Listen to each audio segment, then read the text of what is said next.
আসসালামু আলাইকুম সবাইকে। তো আজকে আমরা প্রোডাক্ট নিয়ে কাজ করব। কিভাবে শপিফাইতে প্রোডাক্ট আপলোড করা যায়।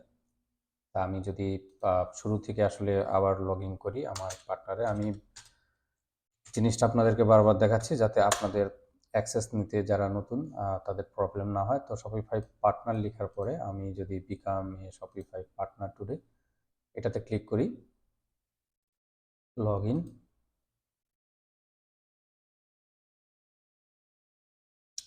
এরপর হচ্ছে স্টোরস। তো গত ভিডিওতে আমরা দেখেছিলাম যে কিভাবে আমরা একটা স্টোর মেক করতে পারি। আপনি চাইলে, এটা হচ্ছে আমাদের প্রিভিয়াস যে ভিডিওতে যে স্টোরস আমরা মেক করেছিলাম সেটা, অথবা আমি যদি চাই এখান থেকে অ্যাড স্টোর, আমি ক্রিয়েট ডেভেলপমেন্ট স্টোর ক্লিক করলে সেম প্রসেসে আমি চাইলে আরেকটি আমার স্টোর ক্রিয়েট করতে পারি, সেম এরকম। তো আমি ওদিকে আর যাচ্ছি না, আমার এই স্টোরে আমি লগ ইন করলাম।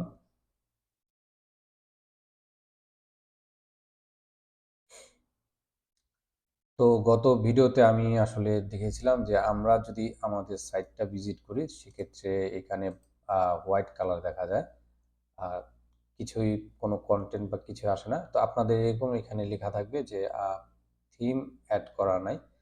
যদি থিম অ্যাটাচ না করা থাকে বা ইনস্টল না থাকে তো সেক্ষেত্রে এখানে হোয়াইট বা ব্ল্যাঙ্ক কোনো কন্টেন্ট ইস্যু করবে না। আমি এটা কেটে দিই।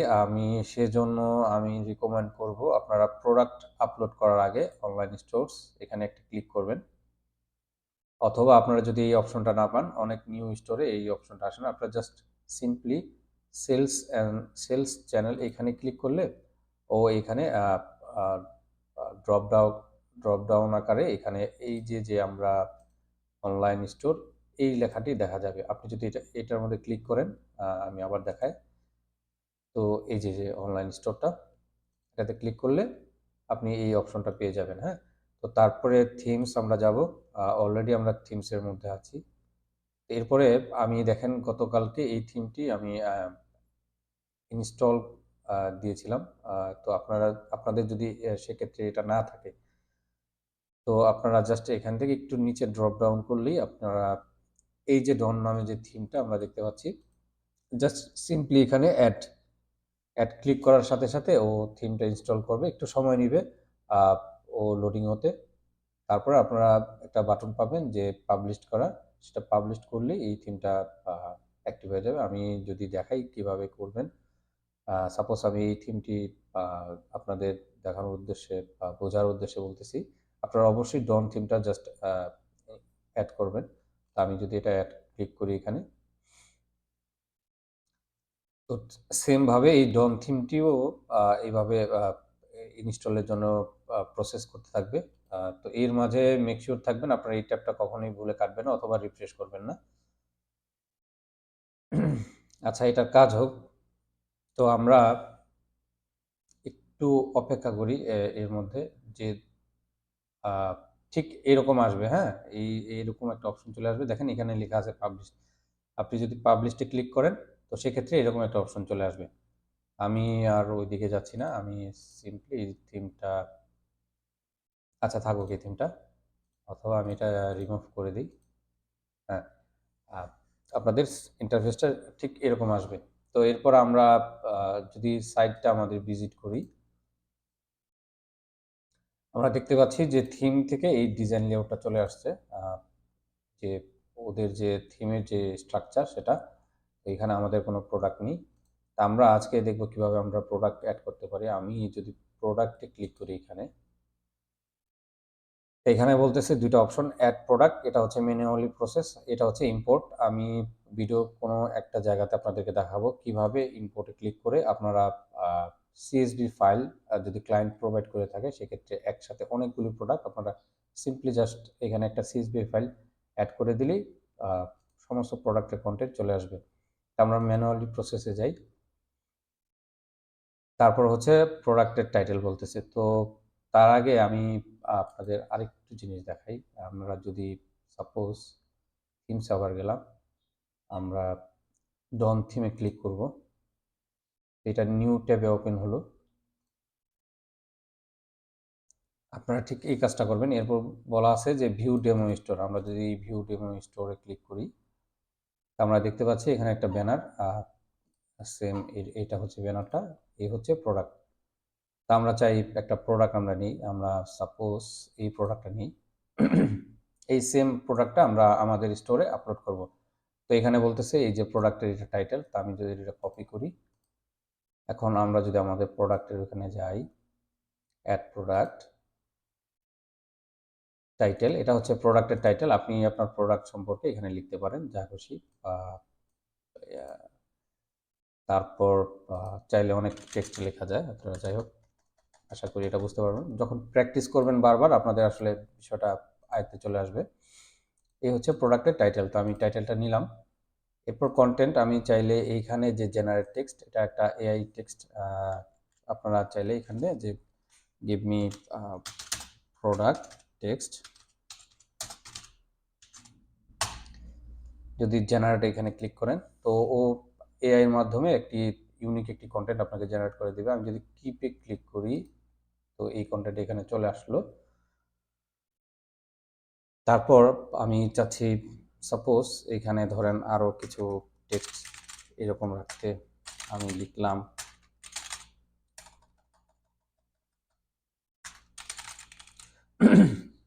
এখন আমি চাচ্ছি এই ৩টা টেক্সট আমি চাইলে বুলেট লিস্ট আকারে করব। তো এইটা হচ্ছে বুলেট লিস্ট, এখন এইভাবে চলে আসছে। আপনি চাইলে এই টেক্সটটাকে সিলেক্ট করার পরে আপনি চাইলে নাম্বার আকারে শো করতে পারেন, অথবা আপনি আরও যে কাজগুলো আছে এগুলো আপনারা ওয়ান বাই ওয়ান চেক করে দেখবেন। এরপরে আমি চাচ্ছি নিচে একটি ভিডিও অ্যাড করার জন্য, আমি যদি এখানে ভিডিও এখানে ক্লিক করি, ইনসার্ট ভিডিও, এখানে আপনি যে কোনো একটা ভিডিও লিঙ্ক যদি পেস্ট করেন, সাপোজ আমরা যদি ইউটিউবে যাই,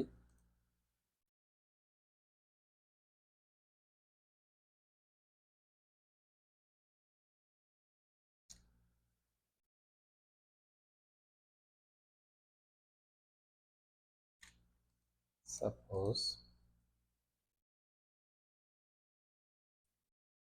এই হচ্ছে একটা ভিডিও, হ্যাঁ, আমরা যদি অথবা এই ভিডিওটা নেই, শেয়ার বাটন এখানে ক্লিক করলাম। এই লিঙ্কগুলি আসলে ক্লায়েন্ট আপনাকে প্রোভাইড করবে, তো ভয়ের কিছু নয় আসলে। এমবেড কোড, আমরা এই কোডটা নিব। আমরা যদি ডাবল ক্লিক করি, কন্ট্রোল সি, অথবা আমি চাইলে এখান থেকে কপি করতে পারি, আমি কপি করলাম। জাস্ট সিম্পলি এখানে কন্ট্রোল ভি অথবা মাউসের লেফট সাইডে ক্লিক করার পরে পেস্ট, এটা ক্লিক করলে এই লিঙ্কটা চলে আসবে। এরপর আমি যদি ইনসার্ট ভিডিও দিই, এই ভিডিওটা চলে আসলো। তো এখন আমি চাচ্ছি আমার একটি ইমেজ শো করানোর জন্য, এই হচ্ছে ইনসার্ট ইমেজ। আমি যদি একটা ইমেজ এখানে সিলেক্ট করতে চাই, সাপোজ আমি আমার আগে থেকেই একটি ইমেজ এখানে আপলোড করে রেখেছিলাম। আপনি যদি চান যে না আপনার নিউ দরকার, অ্যাড ইমেজ, এখান থেকে আপনার যদি ক্লিক করেন, ডেস্কটপ থেকে আপনি যে কোনো ইমেজ এখানে আপলোড করতে পারবেন সিম্পলি। তো সাপোজ আমি এই ইমেজটা নিলাম, ডান, ইমেজটা চলে আসলো। তো এই ইমেজটা দেখার জন্য, ইমেজটার সাইজ আসলে খুব বড় দেখাচ্ছে। আমরা যদি ইমেজটার উপর ক্লিক করার পরে শো HTML এইখানে ক্লিক করি, তো এখানে অনেক কোড দেখাচ্ছে আসলে, যেগুলা ইমেজের ডিফল্ট আকারে। তো চাইলে আপনারা যদি HTML CSS কোড জানেন, তো সেক্ষেত্রে এখান থেকেও চাইলেও ইমেজের সাইজটা আমরা মেনটেন করতে পারি, অথবা আমরা যদি চাই এখানে সিম্পলি ইমেজটার উপর ক্লিক করলাম, স্ক্রল করে এটাকে নিচে আনলাম। এরপরে দেখেন এখানে ড্রাগ করার একটি অপশন দিচ্ছে। আমি চাইলে এটাকে শুরুতেও দেখেন এখানে লেখাই আছে 908 বাই 1210 পিক্সেল। আমি যদি এটাকে ড্রাগ করি, দেখেন এটা আস্তে আস্তে ছোট হচ্ছে। তো আমরা আমাদের আসলে সুবিধার্থে যা খুশি একটা কাস্টমাইজ নিয়ে নিব। এরপরে এখানে আরও অপশন আছে, যেমন আমরা চাইলে সাপোজ এই টেক্সটগুলি, অথবা আমি যদি দেখাই আপনাদেরকে আরেকটু, কন্ট্রোল কি, তো আমি চাচ্ছি এই টেক্সটগুলি আমার সেন্টার ওয়াইজ হবে। তো অ্যালাইনমেন্ট, এখানে আমি ক্লিক করলে দেখেন সেন্টার অ্যালাইন, টেক্সটটা সেন্টার চলে আসলো। আমি যদি চাই যে না এটা রাইট সাইড থেকে শুরু হবে, ক্লিক করলে এভাবে চলে আসলো। আমি যদি বলি লেফট, তো কন্টেন্ট এভাবে চলে আসলো। তারপর আমি চাইলে টেক্সটের এখান থেকে কালার করতে পারি যা খুশি। এটা আসলে ডিপেন্ড করে ক্লায়েন্টের কি রকম রুচি, অথবা আপনার ডিজাইন সুবিধার্থে ক্লায়েন্ট যদি এরকম কিছু রিকোয়ার করে আপনি সেক্ষেত্রে এরকম কালার করতে পারেন, অথবা যদি চান এটা আন্ডারলাইন করতে পারেন, ইটালিক এটা। এই হচ্ছে বোল্ড, যদি আমি ক্লিক করি সেক্ষেত্রে এই কন্টেন্টটা বোল্ড হয়ে যাবে, অথবা আমি যদি চাই স্পেসিফিক এই কন্টেন্টটা শুধু বোল্ড হবে, আমি যদি বোল্ডে ক্লিক করি বিতে, তাহলে শুধুমাত্র এই টেক্সটটাই বোল্ড হবে। এরপর আমি এখান থেকে চাইলে টেক্সটটা সিলেক্ট করার পরে আমি ফরম্যাটিং চেঞ্জ করতে পারবো। আমি চাইলে এটা S2 S3 আমার ইচ্ছা অনুযায়ী আমি কাস্টম করতে পারবো।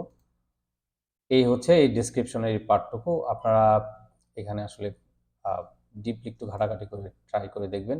এরপর যদি আমরা নিচে আসি, আমরা এই বলতেছি মিডিয়া। তো মিডিয়া জিনিসটা কি আসলে, এইখানে যে প্রোডাক্টের ইমেজটা দেখতে পাচ্ছি সেই ইমেজটাই দেওয়ার যে অপশন সেটা হচ্ছে এখানে। তা আমি চাচ্ছি এই সেম ইমেজটাই আমি আমার মিডিয়াতে দেওয়ার জন্য। তো আমি ইমেজটা সেভ করলাম। এরপর আমি যদি আপলোডে ক্লিক করি,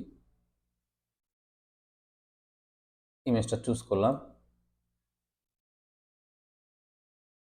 ইমেজটা চলে আসলো। তো আমি চাচ্ছি আমার আরেকটি ইমেজ এখানে গ্যালারিতে শো করার জন্য, ঠিক এটার নিচে যেরকম দেখা যাচ্ছে।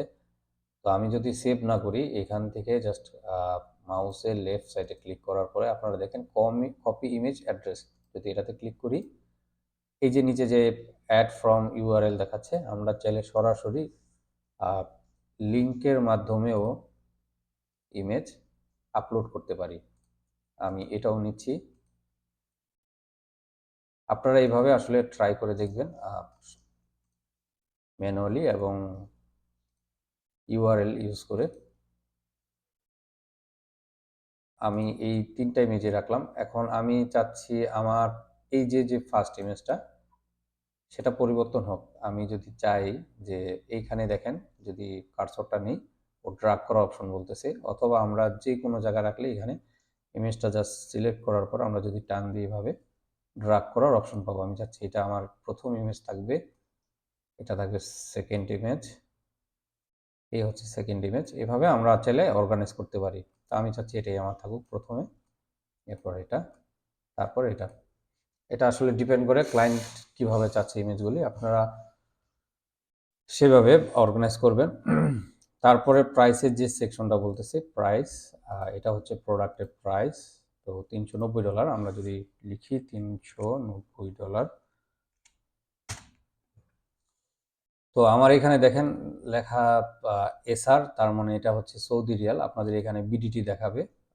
খুব সহজে আপনারা কারেন্সি এই সেটিংস থেকে ওপেন লিঙ্ক আমি যদি ক্লিক করি, তো এখান থেকে আপনারা চাইলে কারেন্সিটা চেঞ্জ করতে পারেন। আমি এখন আর এই জিনিসটা দেখাচ্ছি না, আমি চাই আপনারা এখানেই থাকেন। ভিডিওর কোনো অংশে আমি দেখাবো যে এই সেটিংসের পুরো ব্যাপারটা আসলে কিভাবে কভার করে, যে কারেন্সিটা আসলে কিভাবে চেক করতে পারেন। কম্পেয়ার প্রাইস এখানে বলা হচ্ছে, যেটা প্রোডাক্ট আমরা যে অনেক সময় প্রোডাক্টে এরকম দেখি যে দারাজ অথবা বিভিন্ন ওয়েবসাইটে যে প্রোডাক্টের শুরুতে একটা প্রাইস থাকে, যেখানে একটি লাল দাগ অথবা দেওয়া থাকে যে প্রোডাক্টের প্রাইস ছিল 500, সেটা এখন $390 বা টাকায় সেল হচ্ছে, যেটি একটি বিশেষ অফার আর কি। তো আমি যদি দিই, যদিও এখানে দেওয়া নাই, আমি এখানে দিচ্ছি যে আমার এই প্রোডাক্টের অরিজিনাল প্রাইস হচ্ছে 450 টাকা, যেটা আমি বর্তমানে 390-তে সেল দিচ্ছি। এটা হচ্ছে আসলে কম্পেয়ার কম্পেয়ার প্রাইস, আর আমরা অফার দিয়ে সেটাকে $390 টাকাতে সেল করতেছি। তো বলতেছে charge text on this product, আমরা চার্জ চাই না, এটা আসলে ক্লায়েন্ট হ্যান্ডেল করবে, ক্লায়েন্টের লোকেশন এবং সেলিংসের বেস্ট অনুযায়ী। কস্ট পার আইটেমটা কি, আমার এই একটি প্রোডাক্টে আসলে কত পরিমাণ উৎপাদন ব্যয় অথবা আমার খরচ হয়েছে এই প্রোডাক্টটা তৈরি করতে, অথবা আমার সেল করার জন্য। যদি আমি বলি যে এই প্রোডাক্টটা আমার $390 যদি সেল হয়, আমার এটার টোটাল খরচ হয়তো 200,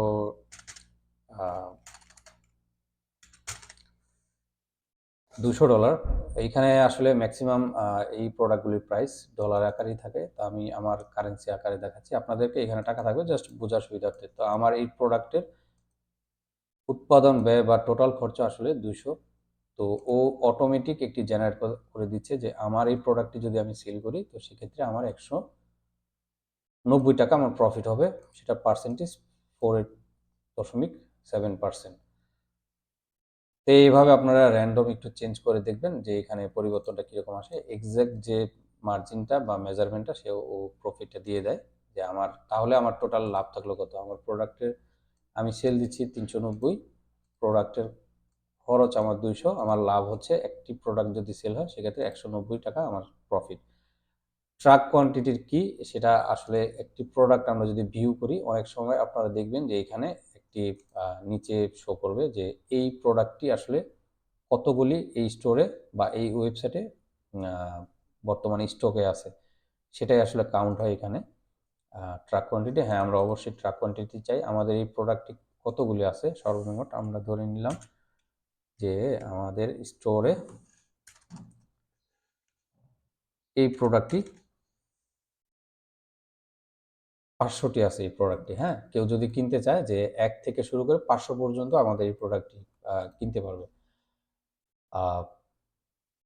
তো তারপরে যদি শপ লোকেশন যাই, এখানে দেখেন একটু বলতেছি যে continue selling when out of stock. আমাদের এই 500-র উপরও যদি সেল হয় সেক্ষেত্রে ও অটোমেটিক বলে দিবে যে আমাদের স্টোরে এই প্রোডাক্টটি আউট অফ স্টক। আপনারা যদি প্রিভিয়াস কোনো স্টোরে দেখে থাকেন, আমি চাচ্ছি যে আমার এই প্রোডাক্টটি 500-র উপরও যদি সেল হয় তো অবশ্যই কেউ চাইলে প্রোডাক্টটি কিনতে পারবে। Continue selling when out of stock. হ্যাঁ, আমি আমার এই প্রোডাক্টটি চাচ্ছি যে 500-র বেশি হলেও কেউ চাইলে প্রোডাক্টটি পারচেস করতে পারবে। প্রোডাক্টের গায়ে আসলে এই ধরনের কোনো কন্টেন্ট বা টেক্সট বা ওয়ার্নিং শো করবে না। তারপর বলা হচ্ছে product has SQ or barcode. SQ যদি খুব সংক্ষেপে আমরা বলি, এই প্রোডাক্টটির আসলে একটি ইউনিক আইডি বা নাম বা আইডি আমরা বলি যে প্রোডাক্টের একটি আইডি ব্যয় করার কি আসলে যে প্রোডাক্টটি চিহ্নিত করার জন্য আপনার একটি স্টোরে দেখা যায় 400-500-রও বেশি অধিক প্রোডাক্ট আছে। আপনি যদি এসকিউটা মেনশন করে দেন সেক্ষেত্রে ইনভেন্টরি আসলে আপনি প্রোডাক্টে অর্গানাইজ করতে আপনার খুব বেশি সুবিধা। একটি প্রোডাক্টের এসকিউ দেওয়া অবশ্যই উচিত। তো আমি ধরেন সাপোজ এই ধরনের একটি ইউনিক একটি এসকিউ দিলাম। সাধারণত এরকম হয়, অনেকে ক্লায়েন্ট টাইটেলটাই এখানে শর্ট করে এখানে বসায় দিবে। তো এগুলি আসলে ক্লায়েন্ট হ্যান্ডেল করবে, আপনাদের না করলেও চলবে। বারকোডটা আমরা আসলে স্কিপ করি, এগুলি ক্লায়েন্টই হ্যান্ডেল করবে। শিপিং যদি বলি, আমরা শিপিং নিয়ে আলোচনা করি। এই প্রোডাক্টটি কি ফিজিক্যাল প্রোডাক্ট? হ্যাঁ, এটা কিন্তু অবশ্যই একটি ফিজিক্যাল প্রোডাক্ট। যেহেতু কেউ যদি পারচেস করে সেক্ষেত্রে আমাকে প্যাকেজিং করে তার বাসায় বা তার অ্যাড্রেসে পৌঁছে দিতে হবে। ডিজিটাল প্রোডাক্ট যেগুলি হয় সাধারণত, যেমন ধরেন একটি সফটওয়্যার অথবা মিউজিক অথবা একটা পিডিএফ, আমরা যে বিভিন্ন ধরনের বই পড়ি, বই, সেগুলি ডিজিটাল প্রোডাক্ট। তো এটা অবশ্যই একটি ফিজিক্যাল প্রোডাক্ট। আমি যদি চাই যে কাস্টমসে অনেক সময় আমাদের দেশের বাইরে থেকে অনেক ধরনের প্রোডাক্ট আসে, ক্লায়েন্ট এটা আসলে খুব চাবে যে আমার শিপিংটা তুমি ঠিক করে দাও। তো প্রোডাক্ট বেসড অনুযায়ী আপনি চাইলে এখানে কেজিতে বলা আছে, যদি গ্রাম দেন তাহলে এটা গ্রাম, যে 600 গ্রাম, এভাবে আপনি মেনশন করতে পারেন। তারপর হচ্ছে কান্ট্রি রিজন অফ সিলেক্ট, আপনি এই প্রোডাক্টটি আসলে কোথা থেকে ডেলিভারি হবে সেই লোকেশনটা আপনি চুজ করতে পারেন। তারপর হচ্ছে এইচএস কোড। প্রত্যেকটি প্রোডাক্টের আসলে একটি ইউনিক কোড হয়, যেমন যদি গাড়ির কথা চিন্তা করি সেটার একটা ইউনিক কোড আছে, যেমন অ্যাক্সেসরিজের জন্য আলাদা একটি কোড থাকে। তারপর হচ্ছে এই যে ব্যাগ অথবা ড্রেস আপের জন্য আলাদা একটা এইচএস কোড থাকে, সেটা ইন্টারন্যাশনালি আপনারা গুগলে মোবাইল যদি অ্যান্ড্রয়েড ফোন চিন্তা করি সেগুলিরও একটি কোড থাকে অটোমেটিকলি। প্রত্যেকটি প্রোডাক্টের আসলে বা ক্যাটাগরির একটি এইচএস কোড থাকে ইউনিক। এগুলো আসলে ক্লায়েন্ট হ্যান্ডেল করবে, আপনাদের না দিলেও হবে। যদি ক্লায়েন্ট মেনশন করে দেয় যে আমার এই কোডটি তুমি সেট করে দাও, তো আপনারা দিতে পারেন। এরপরে ভেরিয়েন্টটা, আমরা এই ভেরিয়েন্টটা একটু পরে দেখব একটা প্রোডাক্ট ডিটেলস নিয়ে। এরপর হচ্ছে সার্চের জন্য এই প্রোডাক্টের কীরকম দেখাবে, দেখেন এইটার টাইটেল এরকম শো করবে, এই হচ্ছে লিঙ্ক, এই হচ্ছে কন্টেন্ট। আমরা যদি চাই এটা আমরা চাইলে এডিট করতে পারি এখান থেকে। এরপর আমরা যদি উপরে যাই, আমাদের মোটামুটি প্রোডাক্টটা সিম্পল একটি প্রোডাক্ট আমাদের সেট আপ করা ডান। আমি চাইলে ক্যাটাগরি এখানে চুজ করতে পারবো। আমার প্রোডাক্টটি সাপোজ আমি ধরলাম যে ব্যাগ,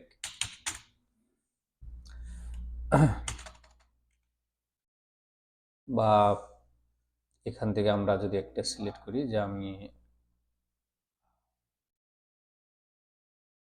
অ্যাপেরিয়াল অ্যান্ড অ্যাক্সেসরিজ, এটা সিলেক্ট করলাম। প্রোডাক্ট টাইপ কি, আসলে প্রোডাক্ট টাইপ এটা হচ্ছে একটি প্রোডাক্ট ব্যাগ। ব্যাগ ভেন্ডর, আপনি চাইলে স্টোরের যে ডোমেইনটা আছে এটা ব্যবহার করতে পারেন, অথবা স্টোরের যে ক্লায়েন্টের নেম সেই নেমটা আপনি ব্যবহার করতে পারেন। এরপর হচ্ছে কালেকশন। কালেকশনটা কেন হোম পেজ সেটা আমি ব্যাখ্যা করব পরবর্তী কোনো এক ভিডিওতে। ট্যাগস, এটা আসলে গুগলে সার্চ করার জন্য আমরা যখন কিছু একটা লিখি যে ব্যাগ অথবা beautiful bag, blue colour bag, সেক্ষেত্রে আমার ব্যাগটি গুগলে সার্চ র্যাঙ্ক করার ক্ষেত্রে সাহায্য করবে। তো আমরা চাইলে এইভাবে অনেকগুলি ব্লু ব্যাগ, এইভাবে যত খুশি ট্যাগ আমরা ইউজ করতে পারি। এটা আসলে এসইওর কাজ তারাই করবে। থিম টেমপ্লেট ডিফল্ট প্রোডাক্ট, এটা থিমের যে ডিফল্ট সেটাই থাকবে। তা আমরা যদি এখন এখানে সেভ করি, তার আগে আরেকটি কথা বলে নিই, এই যে স্ট্যাটাস অ্যাক্টিভ দেখাচ্ছে, আপনি চাইলে এটা ড্রাফট রাখতে পারেন। ড্রাফট হলে কি সুবিধা, কেউ যখন আমার স্টোরটা ভিজিট করবে তো তখন আমি ব্যাক এন্ডে এই প্রোডাক্টটা রেডি করতে পারবো, কিন্তু সে চাইলে আমার স্টোরে কোথাও এই প্রোডাক্টটা শো করবে না বা দেখতে পাবে না। আমি যখন অ্যাক্টিভ করব শুধুমাত্র তখনই এই প্রোডাক্টটি আমার স্টোরে শো করবে। এখন যদি আমরা প্রিভিউ করি এখানে,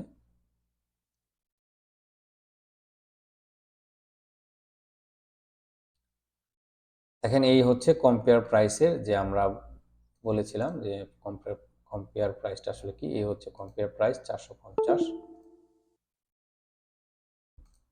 তো ও বলতেছে $390 সেল। এই হচ্ছে কোয়ান্টিটি, এই হচ্ছে আমাদের ডেসক্রিপশন, ভিডিও এবং ইমেজটা। বাকি যে জিনিসগুলো খুব সুন্দরভাবে চলে আসছে।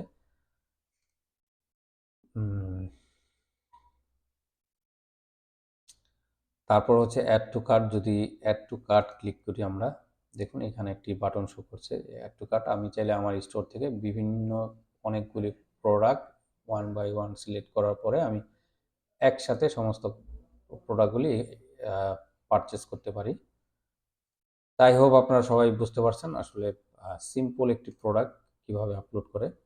সবাই এইভাবে 3 থেকে 4টা প্রোডাক্ট, আমার সাজেশন থাকবে আপনারা ব্যাকে গিয়ে এইভাবে প্রত্যেকটি প্রোডাক্টের টাইটেল, প্রাইস এবং ডিসক্রিপশন সহ আপলোড করবেন। 4 থেকে 5টি যদি আপনারা প্র্যাকটিস করেন, এখানে 8টি প্রোডাক্ট আছে। আপনারা চাইলে এই 8টি প্রোডাক্টই আপনারা অ্যাড প্রোডাক্টে ক্লিক করে আপনারা সবগুলি প্রোডাক্ট এখানে প্র্যাকটিস পারপাসে আপনারা চেষ্টা করবেন আপলোড করার জন্য। তো সবাই ভালো থাকবেন। আজকের ভিডিও এই পর্যন্তই। পরবর্তীতে ভিডিওতে আমরা অন্যান্য বিষয় নিয়ে আমরা আলোচনা করব।